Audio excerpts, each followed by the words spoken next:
what's up everybody and welcome back to Save Station. I'm Carson and I'm joined with a few of my friends here. Two people from the Geek XP, Brandon and Kyle. Hello! Hi, this is Kyle from the Geek XP. And I am Brandon, the other Geek XP. They're just the worst. That's his real speaking voice. I've got Marley from Marley D on YouTube. Hey, what's going on, everyone? And I've got Nate here, who's also part of Save Station. Hello. Today we're going to be talking about the Game Awards, which is coming on Thursday night.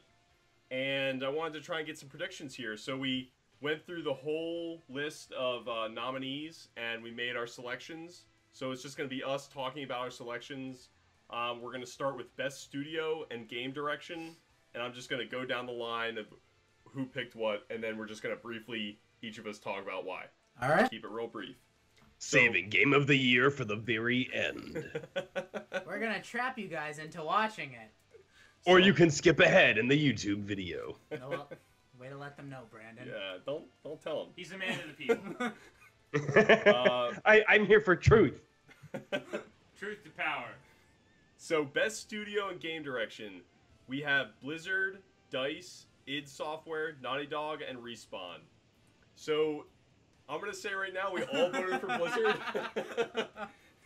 And there's a reason why, I think.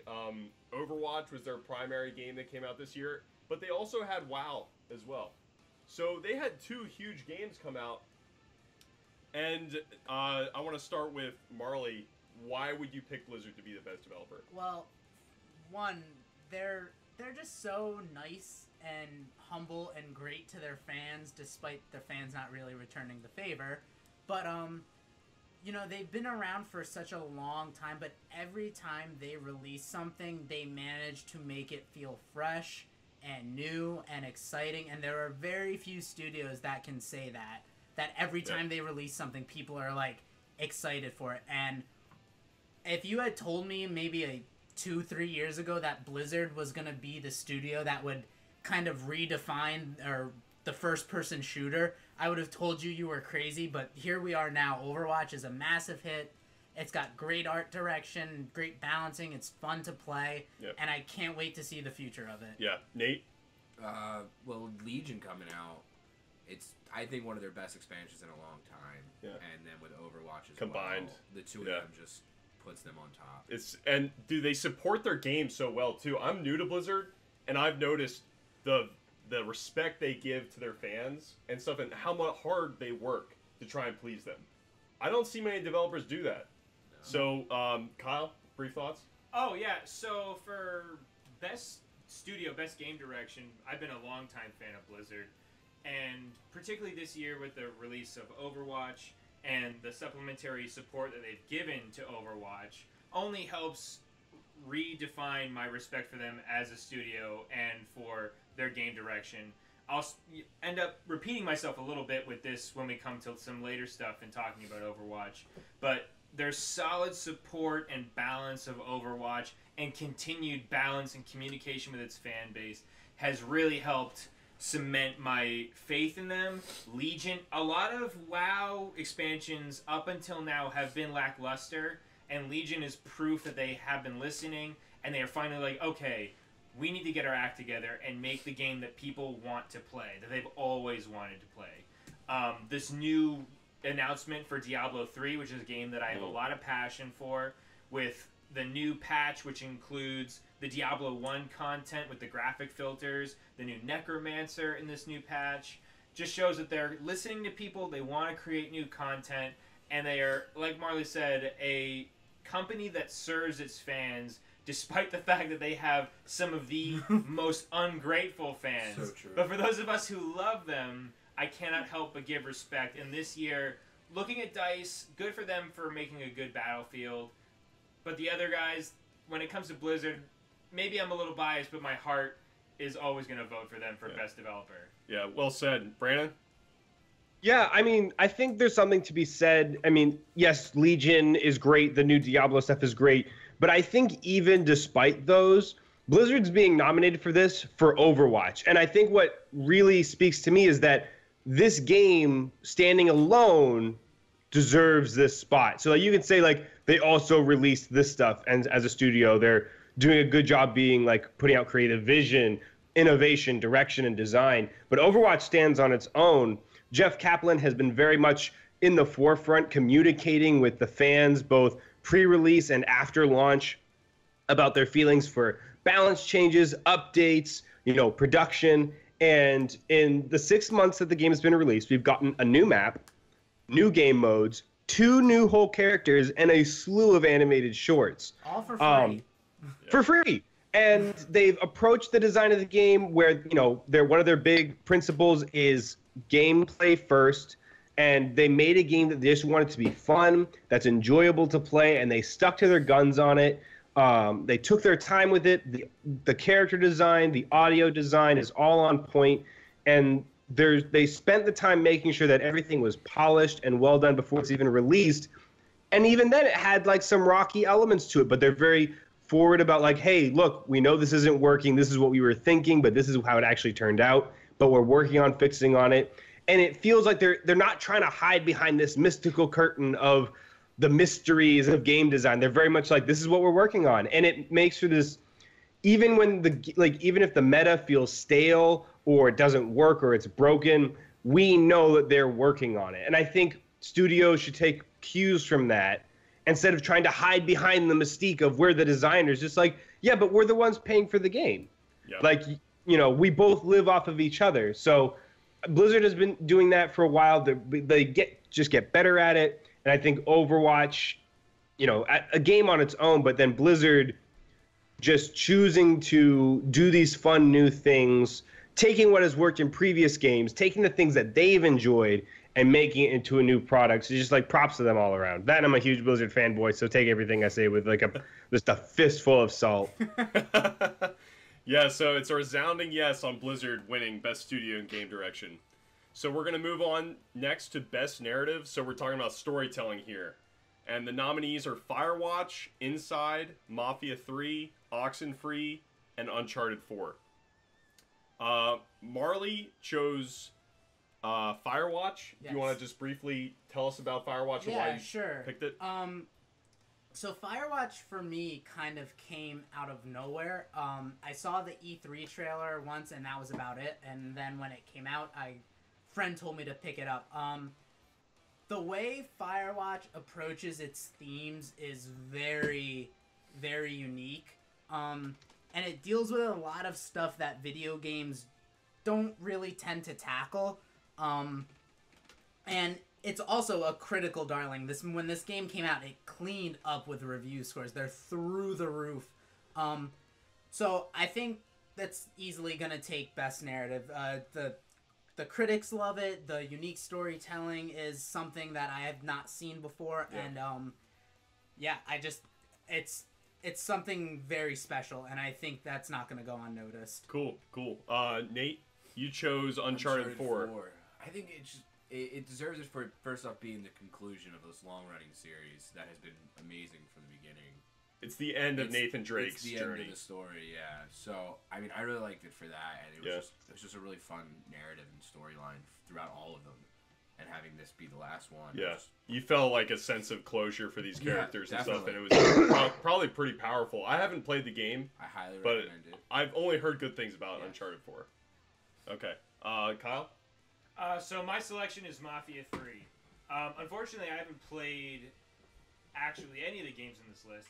However, due to word of mouth, reading reviews, Mafia 3, to my senses, has done a great job of capturing this era of racism in America and its sort of inclusion into the gangland atmosphere, and they did it really well, and they did it very historically accurate, and people felt like this visceral, I don't know, gut feeling to the way the story unfolded, and it was very accurate. There's even a disclaimer in the beginning of the game saying, like, look, the things that are going to happen in this game are going to feel bad. Like, there's a lot of racism, and it's going to feel wrong, but we didn't want to slight this history. And I feel like they've, based on whatever I've heard from people who have played it and other reviews, that they really did a solid job translating that story, honoring that history, and creating a narrative that people could invest in. So my vote, out of respect for that, is for Mafia 3. That takes place during the 1960s, I think. Yeah. Is that correct? Yeah. Yeah, lots of racism back then. So Brandon and I both chose Inside, and I'll speak real quick about Inside. I played it. It's a very short game, but it's short and sweet. There's no dialogue whatsoever in this game. So a lot of times, personally, I find stories that don't have to tell you anything very powerful. If they get their message across just through playing the game, I find super powerful and like unique. So this game is very haunting, and it's kind of open-ended at the very end. I can't spoil anything, but I was just sucked into this like dark world with like everyone's out to get you, and you're kind of just moving along in this 2D side scroller, and you don't know what's coming up next. Dogs might get you, weird scientists might trap you. It's really strange, but the platforming is really good. But of course, we're talking about narrative.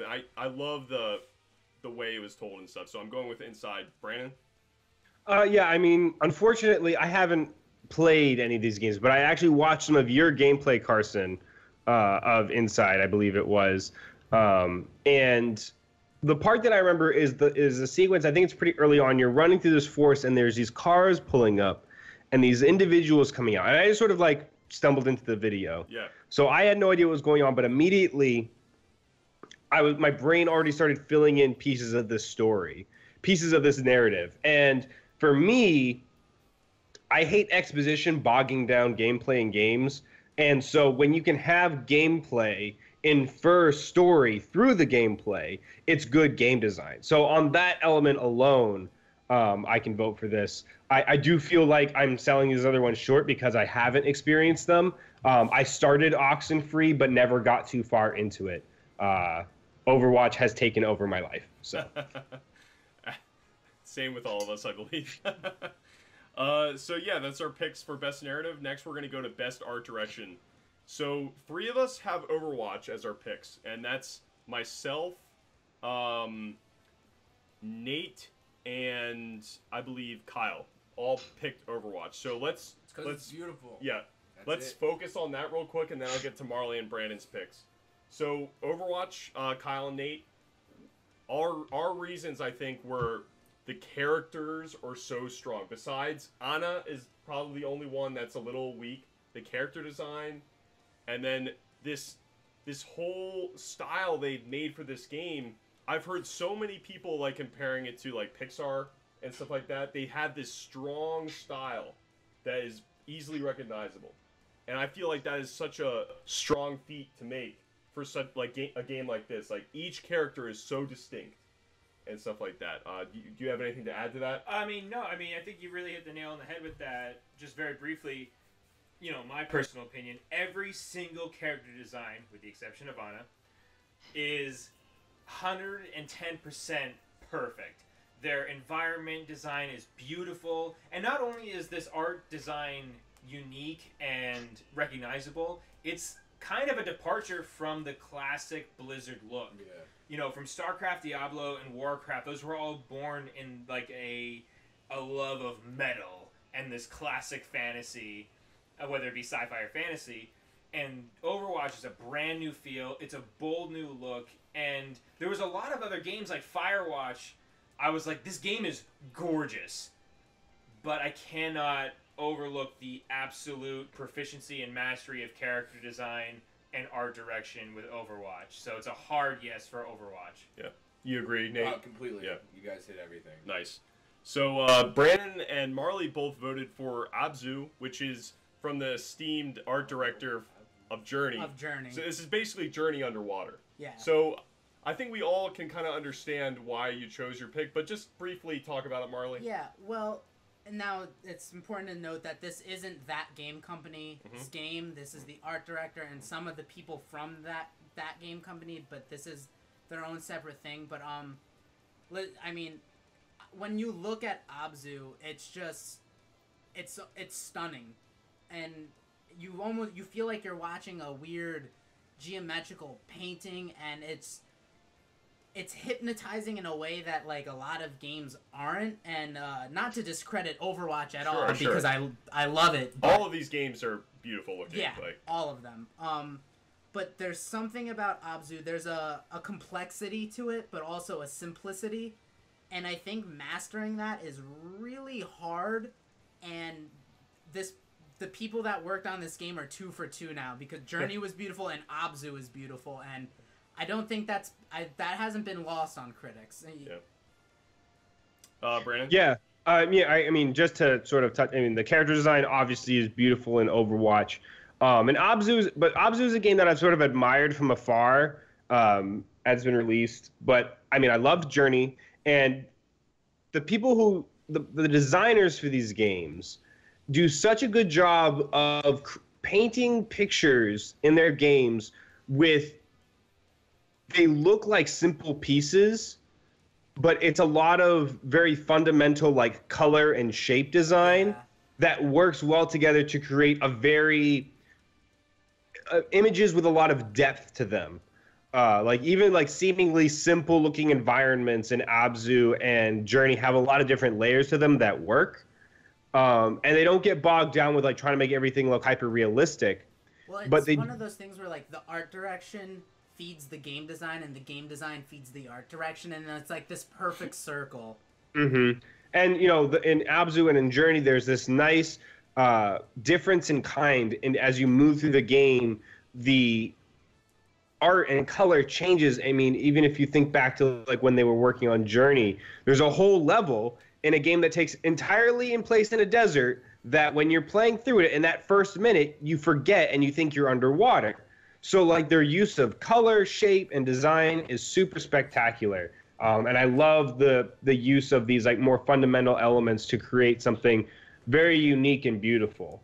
So like Firewatch is really pretty. Inside does a great job of like minimalist. I mean, not even minimalist, but like in this like almost monochrome, black and white feel, using that as like, I always like it when artists limit themselves on like a resource, whether it's color, whether it's, you know, tools at their disposal.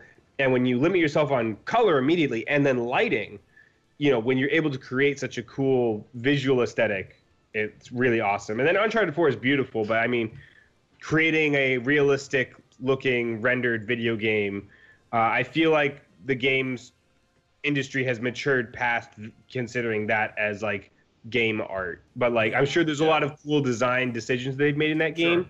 Sure. But I mean, in terms of like art direction, I would definitely lean towards Abzu. Yeah. I'm a big fan of all those games. Like, they all look really good.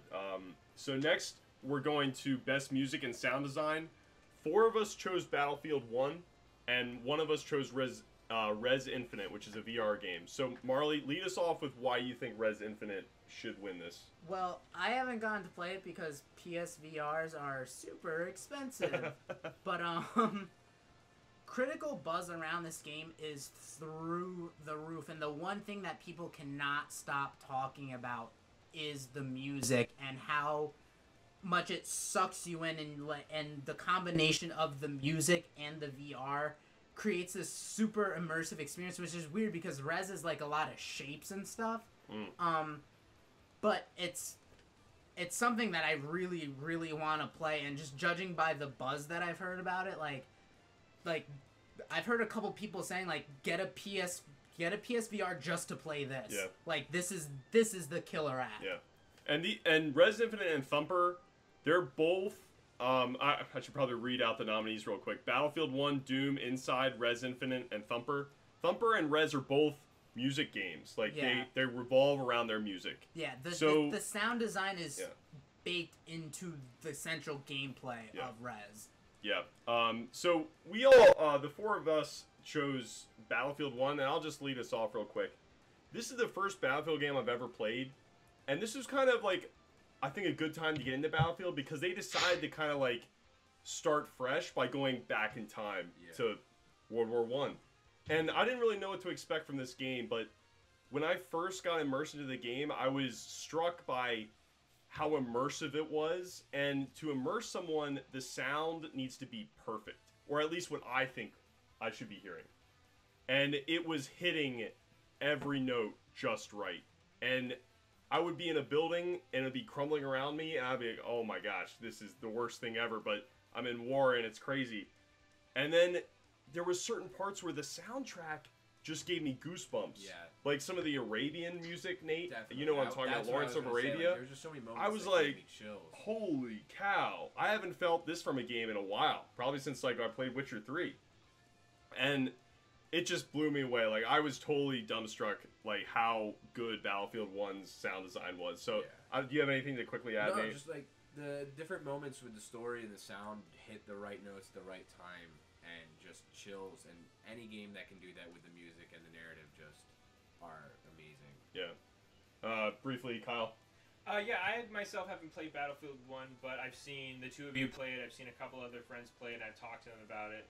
And I think solid sound design, especially in an FPS game, if the subtle sounds and music are striking, that's where you win in an FPS.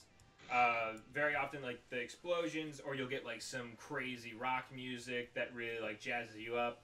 But to me, Breaking sound design Benjamin is and in the Halo 2. subtlety. And Battlefield 1, like that satisfying click jam like thud of a bolt action rifle or those tanks rumbling, and then like the music for the environments that really immerse you, those gritty real sounds that surround you as you play really help sink you into the game. And for that, I think Battlefield 1 did a really good job. Yeah. All right, so moving on to best performance. Because fuck what Brandon has to say. Wait, didn't he already say something? No. Oh, I'm so sorry. No, I was actually kind of relieved because, you know, again, I haven't played any of these games, and I really don't think I should be putting my opinions out there if anyone cares for my opinion, which if you don't, that's fair. I've heard good things about Battlefield. Like, Carson, you told me that like you were listening to the soundtrack at work, and if a game that is not centered on the music and you're listening to the soundtrack outside of the game, then it's done good work. I'm super interested in hearing the soundtrack to these other games. I'm super intrigued to try out games like Res Infinite and Thumper, which I had not heard about beforehand. But yeah, I mean, Battlefield 1 sounds impressive from what I've heard from you guys, but I don't really feel comfortable putting in my vote like officially for one of these. So skip me. All right, so moving on to best performance. So we're starting off with Alex Hernandez, who's Lincoln Clay in Mafia 3. Then Sissy Jones as Delilah in Firewatch. Emily Rose as Elena in Uncharted 4. Nolan North as Nathan Drake in Uncharted 4. Rich Summers as Henry in Firewatch. And Troy Baker as Sam Drake in Uncharted 4. So, let's start. I started out with Nolan North. To me, he's the safe pick. I don't know if he was the best kind of like performance in voice acting, but when I'm looking at all the other people, I know who Troy Baker is, but I always come back to Nolan North. Like, to me, he is just like, I love his voice, and I love the characters he voices, and I think a lot of other people are going to resonate with that within the voting. So that's kind of like a political move there, like, you know what I'm saying? Like, yeah. I don't necessarily think he might be the best, but I think he's going to win. Okay. Now, let's see here. Who else did Nolan? Nate did Nolan North. Probably same reasons as me. Look, I loved everyone in that game, and so I just picked a name. Yeah. of them in there. So. Brandon, you also picked Nolan North. I mean, Nolan North, to me, he's always done a good job of portraying different kinds of characters. I really liked, after playing Destiny for a little bit with the original Ghost with Peter Dinklage, I loved his subtle changes to the Ghost performance. And so, again, I feel bad voting for games that I haven't actually played. But, I mean, knowing Nolan North and some of his other work, and, I played a bit of Uncharted 1, and I liked his performance there. But again, Isn't that Nathan Fillion in Uncharted 1? Not in the remaster. Oh, no. Oh. Yeah, that's the one I tried out. Yeah, again, I would say Nolan North, but again, take my votes on some of these with a grain of salt because I haven't played them. And Kyle and Marley both chose Sissy. Is that how you pronounce her name? Yeah. Sissy from Firewatch. Marley played Firewatch. Yes, so I played through Firewatch twice. Mm-hmm. Without getting into too many spoilers, because Firewatch is a game that hinges on the reveals. your interactions with Delilah are strange. You don't really see her in person much. So she has to get everything across with her voice. Sissy? Yeah. You said Delilah. Oh, well, Delilah is the character. Sissy's the voice actress. Right. And then, Gotcha. yeah. I knew that. I'm a professional. You don't see Delilah in person, so they can't kind of rely on the animation and her voice. It's all her performance, and she brings such a sophistication, such vulnerability to this performance, and you interact with her through walkie-talkies, and just like Henry in Firewatch, you as the player find yourself falling for her in a way. You really start to care about her, but at the same time she makes you uneasy and you're not sure why, and to bring that much complexity to a character that's not really on screen a whole bunch, I think is super hard, and it was definitely not lost on any of the critics when this game came out. If you look at any review, like, her performance is like right at the top of the list of like things that are amazing about this game. And to be honest, I'm gonna be really mad if she doesn't get it. Gotcha. Kyle, any thoughts on Sissy? Well, after Marley's in-depth actual playing of that game, I've only watched trailers for Firewatch. I'm very intrigued by it because it's beautiful. But in the trailers I watched, all I really was exposed to was her voice and Henry's voice. And I just was really engaged immediately. Like, these seemed like very interesting characters, and her voice in particular drew me in just from the trailers. So just based on a very raw first impression from the trailers and a marketing standpoint, I really liked what she had to bring. I know Nolan and Troy are like the poster boys of voice acting, and I don't doubt they did a great job. But when Nolan just talks, I know actors can just be them and be in a movie and do a good job, but to me, if he's just talking Nolan, I'm like, well, this is his third rodeo as Nathan Drake. I don't, like what else is he bringing? Like, sure, he probably could deserve it, but Firewatch is a game which is the character's only interaction with you is driven by voice, and I think that takes an impressive performance. Okay. Yeah. Shout out to Rich Sommer too, though. As Henry? Yeah, he was great too, but Sissy just knocked it out of the park. Gotcha. All right, moving right along here. We're going to Best Independent Game. The nominees are Firewatch, Hyper Light Drifter, Inside, Stardew Valley, and The Witness. I'd like to start off by saying only two of us are right. All right, so starting that out, Kyle and Brandon both chose Hyper Light Drifter. Kyle, lead us off. All right, so I fucking love Hyper Light Drifter. This game is the most adventurous, immersive game I have played since The Witcher, and I loved The Witcher before I played it because I played the other games, read the books. Hyper Light Drifter gives you nothing, and it is fascinating. It is beautiful. It is pixel art at its absolute finest. The animation is so well done. And the world makes me feel like the first time you play The Legend of Zelda. It is open. There's no exposition. You explore. You find all these strange temples and dungeons and monsters. And you just end up engrossed in this game and in this world.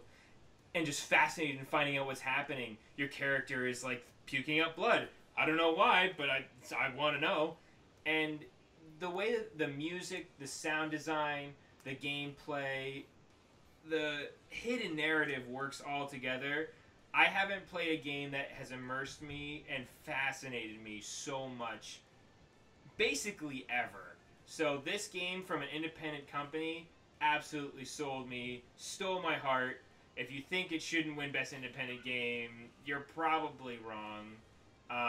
But without any, mixed feelings about you three, Brandon, why don't you just cement my opinion? No, I mean, I don't think I really have anything else to add. Of the two of us, you have more experience in the game, so I mean, I think you said it all. You get a laser sword and a laser gun. All right, so 2 of us chose The Witness. That was Marley and Nate. Marley, want to lead off on that really quick? Yeah. So The Witness is by Jonathan Blow of Braid fame, and I mean, Braid was fantastic. To me, The Witness really is like the definition of the indie game spirit. So what Jonathan Blow did is he took all the money that he made from Braid, like, and all of it, and instead of like calling it quits or just being like, yeah, I'm done, he poured all of his money into The Witness. And I don't think it's the type of game that would have been able to been made any other way. No studio would have ever picked this up or given him money. It's a weird puzzle game, and there are all these statues of these people. You're on this island, and there are all these statues, and you don't know why they're there. It's like Hyper Light Drifter. They don't really tell you, but you find these recordings of all these different voice actors doing these famous quotes from various pieces of literature, and it's just really, really fascinating to look at. And I think the way the game came to be and like everything he poured himself into with it, I think it's the perfect definition of like what the indie game should be. And this was like also partly political on my end, because when the game came out, it was getting like 10s and 5 out of 5s like across the board. Yeah. So I think The Witness kind of is the spirit of the indie game in its purest form. Okay. Nate? I mean, to be honest, I haven't played any of these. Mm-hmm. And The Witness is the only one I really want to play. Okay. Motherfucker, I've been playing Hyper Light Drifter in the room over for like months. Yeah, but I watched it and it looks cool, but I want to play The Witness. I really like puzzle games. Yeah. And you probably agree. It got a lot of buzz and stuff too. Yeah, Like, so it just looks cool. And I've heard a lot of We good fight. things about it. We fight. We fight. All right. You So win. I chose Inside. As I said before, I'm a big fan of stories that can tell a story. A game that can tell a story without saying anything to you. And it's by Playdead Studios. They did. They also did Limbo. For the Xbox 360 a while ago, and this is in the same vein as Limbo. Except it's even more in depth into the world and stuff. Both games don't tell you what you're doing or where you came from or anything. It just plops you in the world and you're there. I love the look of it, like the monochromatic look of it, but your character has like a red shirt and stuff like that. It's very interesting. There's some really cool underwater scenes later on in the game that are really freaky, and I'm like on the edge of my seat. It's just the most profound game that I saw out of the best independent game nominees, and it did get a lot of buzz as well. It got very good reviews, so I'm thinking Inside might win, but we had a good variety there in that section. I just wanted to briefly touch on games for impact, which are games that have like societal connections to them, and I'm just going to name them real quick. None of us have played any of these games, and we don't really know too much about them, but I'm just going to list them, and if one you guys know, kind of, just talk about briefly, but we're not really going to count this one too much. So games for impact was 1979 Revolution, Block, Hood, Orwell, Sea Hero Quest, and That Dragon Cancer. Anybody here have anything to say on any of those The only games? thing I really liked about the one was the Sea Hero Quest, was just the fact that they were using all the gameplay as research. Yeah, I think it for was, dementia. Dementia. And so the more people that got to play it was the more research they were able to grab to help fight it. Yeah. And that was something different than most of the others, or all the others. Interesting. I don't really have too much to say about any of the games. The only one that I've ever kind of looked into is That Dragon Cancer, and I've kind of avoided it just for fear of how like sad it'll probably make me, and rightfully so. It's about a kid with cancer. But I do want to say I think it's awesome that this category exists, and I think it's a credit to how far game storytelling has come.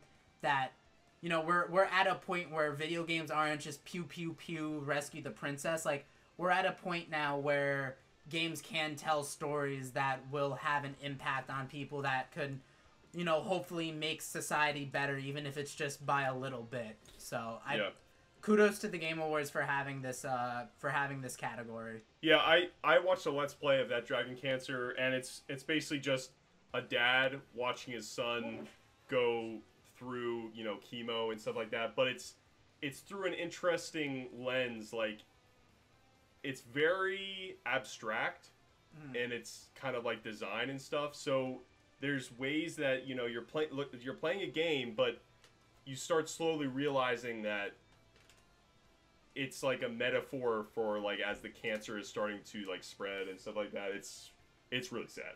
Well, I would just make a shout out to any listeners who have played any of these games on this list.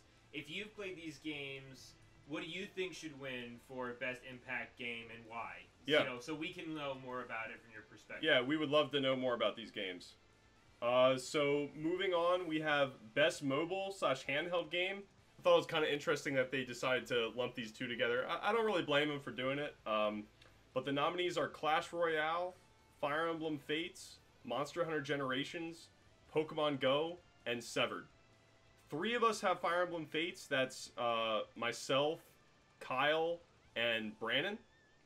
I believe I'm the only one that has played it out of the 3 of us, correct? Yeah.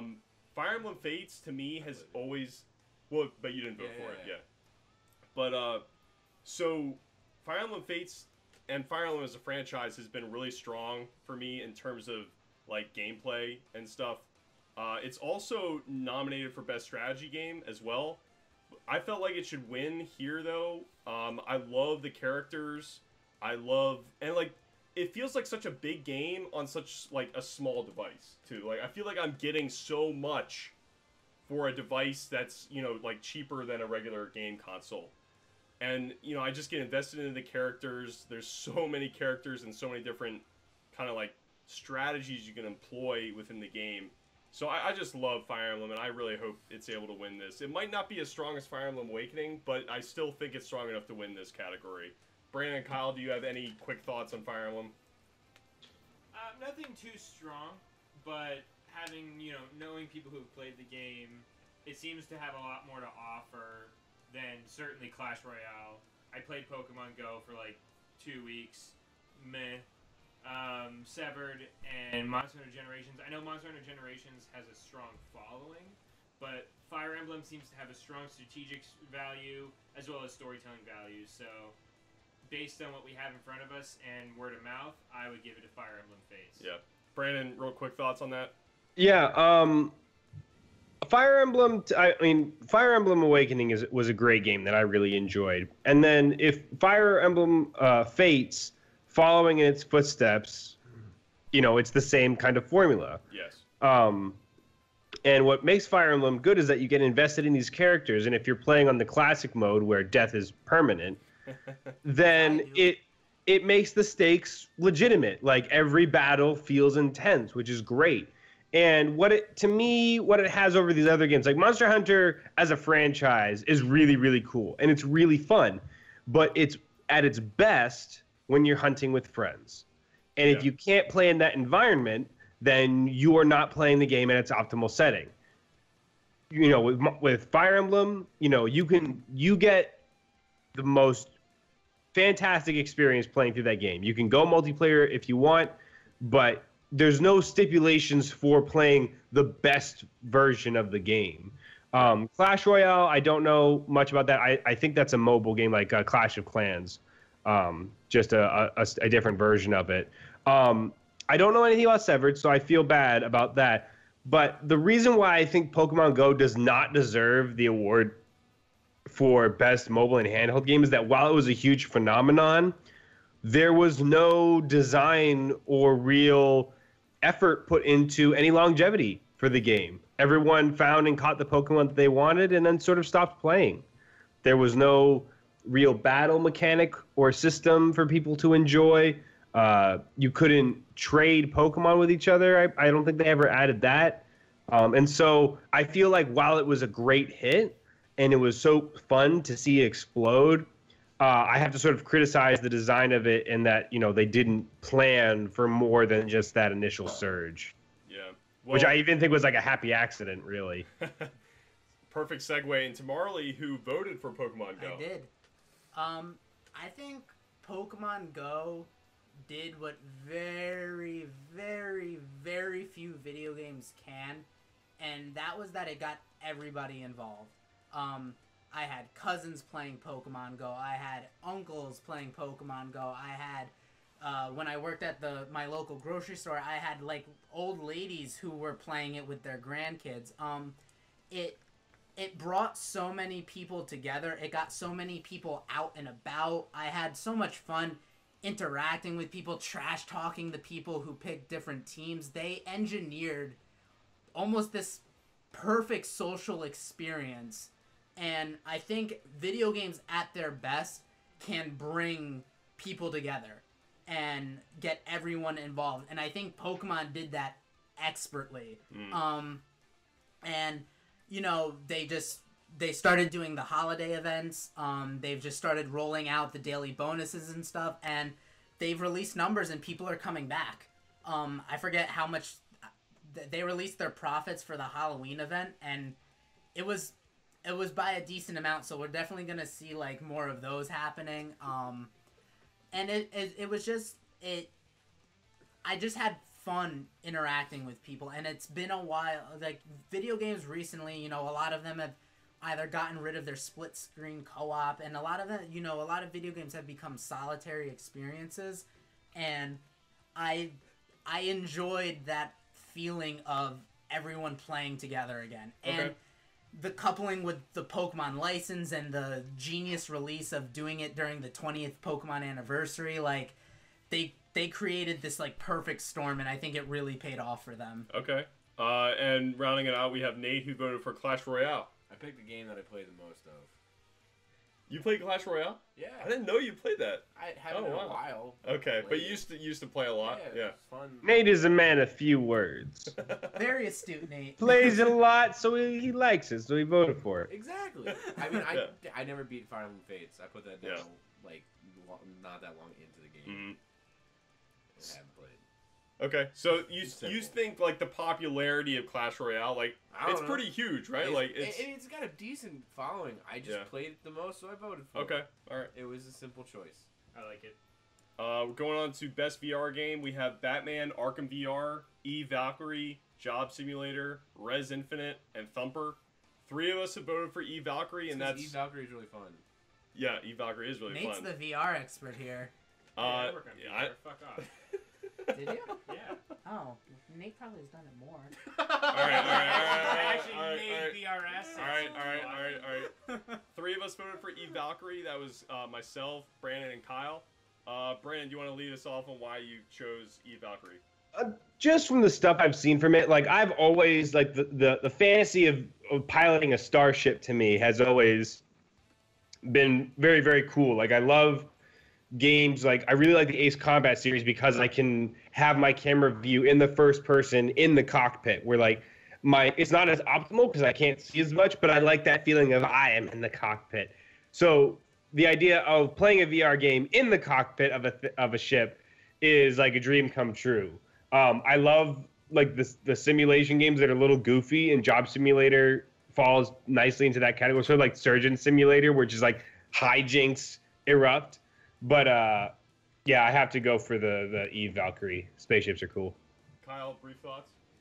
Yeah, the category says best VR game, and Valkyrie does that. I think having, same as Brandon, that feeling of being in the cockpit of a spaceship or a jet fighter is amazing. And like the Batman Arkham VR would be really cool if you could actually be Batman, but it's really just a virtual tour of the Batcave, which isn't bad, but it's just not a game. It's an experience. Is that all it is?